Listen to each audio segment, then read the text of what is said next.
Hey everyone, hello there, how are you? Listen, it's election 2020, the eve of election 2020. Do you know who you're voting for? Now, that's not what I'm here to do. I'm not here to pry and see who you're voting for. I just want to make sure that you are exercising your right to vote on tomorrow. Now, I don't know where you are in this wonderful world. I don't know what state you're in, but whatever state you're in, please make sure you find out what time the polls open, what time they close. Make sure you check online first before you leave to make sure you're going to the correct precinct. No mistakes tomorrow. Guys, this election is historic. We need you tomorrow. Every single person that's watching this broadcast, and even those of you that'll share this broadcast, please make sure you go out and vote. Now, on this broadcast, I'm not trying to tell you who to vote for. I'm not trying to tell you to vote for Biden. I'm not trying to tell you to vote for Trump. What I am saying is that make sure you weigh out all the options. Make sure you have correct information that you're using, not based on Twitter, not based on what you've heard Trump say or Biden say in the rallies. Fact check it. If you want to know, because, Trump says that he's done more for the Black community than any other president. Check that. Because what you'll find is that he exaggerates on that a little bit. So don't base it on 1, 2, 3 things. Think about your future. Think about your children's future. There's so much at stake with this election.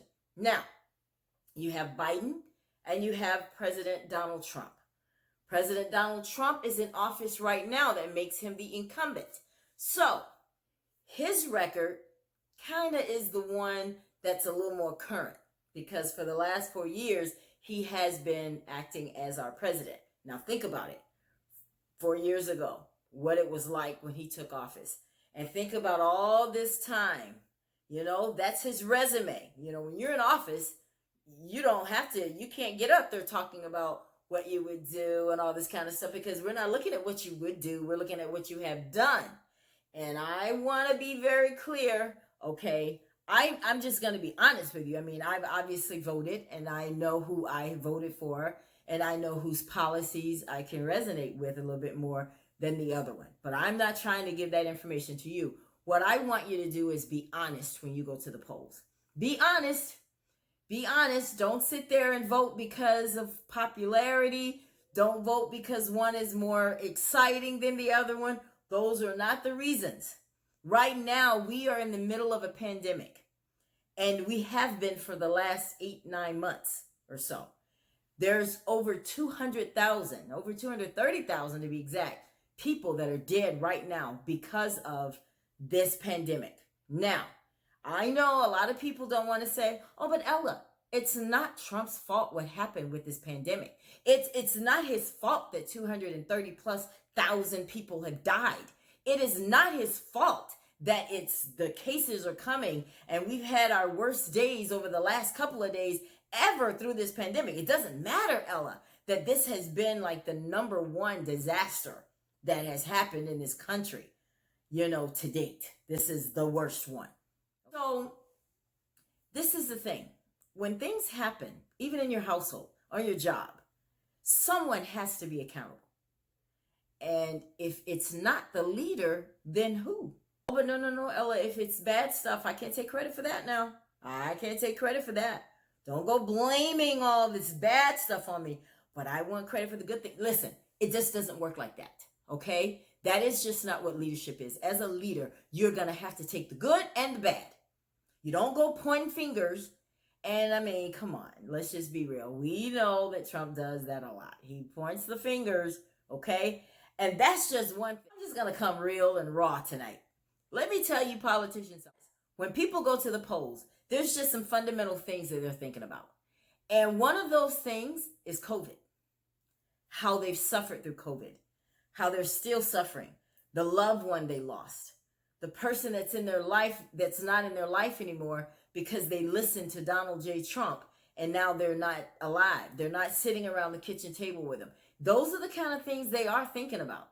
So I'm just going to be real, politicians. You guys can go on all these shows and you can do all these interviews and you can try to omit that.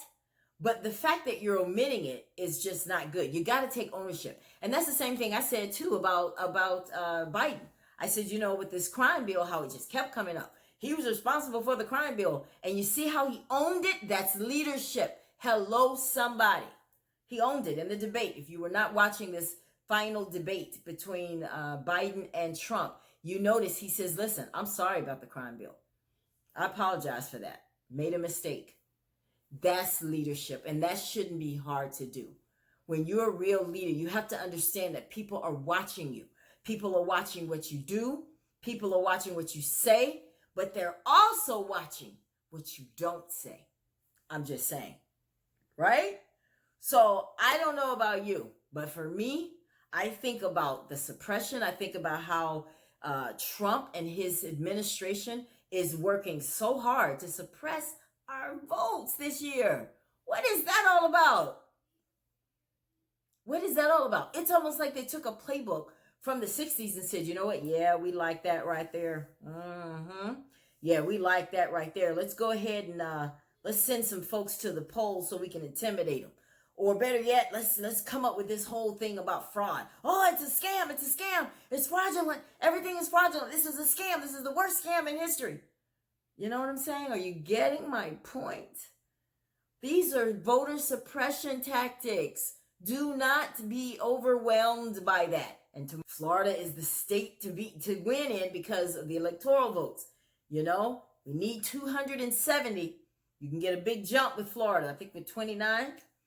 So it's neck and neck right now. Something else I noticed too today. I've been noticing how they're trying to make a big deal about the black vote, meaning everywhere in social media, you see where they make this big deal about 50 Cent, about Lil Wayne, and all these people that support Trump, and how it's like, what are they trying to say with that? Are they trying to say, hey, listen, black people, other black people, the rich ones, the ones that are over here, they like Trump, so why can't you? And I'm just like, why are they making such a big deal? I don't see them making a big deal about all of the Republicans that are not for Trump. It's just the black folks that are for Trump, and I'm just like, and then I got involved in this text today, this going back and forth on Facebook about this whole thing about, well, it's a good thing all of the Democrats are waking up and getting off that Democratic plantation. Okay, listen, first of all, I don't know why people think that black people have been in this little bubble their whole life and someone has been telling them who to vote for. Yeah, we had our way of outlining it and bringing out the issues, but I have senses to hear, see, feel, taste, all of the senses that we have. So if I can see what Trump is doing, I can hear what he's saying, then obviously if I don't like it, I don't need anyone to tell me I don't like it. I can see it for myself. So let's just get past that part. No, I'm just going to be honest with you. I don't know why. I just know what I see and what I feel. And I can see through things simply because I fact check it. And when someone is just bragging and bragging and bragging about what all they've done, go check it out. 9 times out of 10, it's not true. Okay? It's not true. But listen, guys, what the purpose of this is I just want everybody that's watching this broadcast, okay? If you're sitting there on the couch and you haven't voted, because I don't know, I'm not in your house. I don't know if you have or if you haven't. But tell the truth and shame the devil. But if you have voted and if you are going to tomorrow. Well, I don't want you to think too hard about it, okay? Because this is an important election, because you're going to either, at the end of the day, have Biden as your president or Donald Trump as your president. Now, only you know what they have made you feel. And I know they're talking about this whole Biden says, well, if you ain't black, I got to thinking about that. And I got to thinking about it, and I kept thinking about it again. And I said, well, was he wrong? I mean, because let's just think about it. Let's think about this thing now. Hold up. Don't go too far. Don't tune me out just yet. Hear me out. What I'm saying is, he is saying that if you are African American, you understand the African American struggle. And if you can vote for Trump, who doesn't understand it, who doesn't empathize with it, remember Central Park 5 still hasn't apologized for them? Yeah, okay. Well, if you know all of that, then you have not been familiar with the black struggle, is what he's saying. Now, I don't believe in trying to clean up stuff because what they say, that's what they say. But I'm just saying, don't get stuck and caught up on that. That's what the media is trying to do. But what you have done is for the last 4 years, you've been privy to what Trump has said, what he has done. 545 kids don't know where their parents are. I know you try to blame Obama for building the cages, but you're the one that kept kids in them. I'm just saying, you know.